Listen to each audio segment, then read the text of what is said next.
coloré, nouveau. Je ne sais pas pourquoi je me crois au printemps. J'ai l'esprit travaillé d'un mystérieux rêve. Je me vois au milieu des arbres et j'entends dans les bourgeons courir le frisson de la sève. J'ai le cœur et les yeux tout gonflés par les pleurs. Au fond de moi, je sens un frémissement d'ailes, comme il doit faire bon marché parmi les fleurs. Sur chaque tige humide d'éclos, une étincelle. L'oiseau chante l'amour. Connaissez-vous les nids? Les insectes verts dans un creux de vieux saules. Aux charmants souvenirs, quand nous étions petits, nous nous grimpions pour voir l'un l'autre sur l'épaule.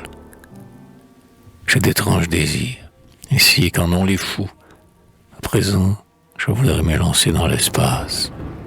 Et je songe à la fois que ce doit être doux de suivre par les blés une fille qui passe.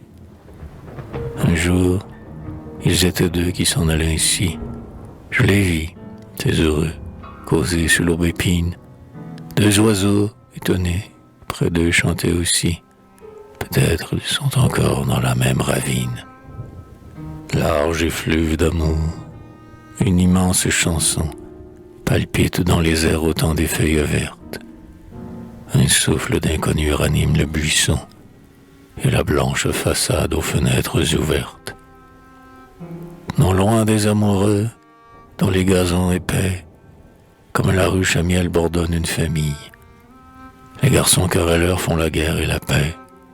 La mère gravement parle à sa brune fille.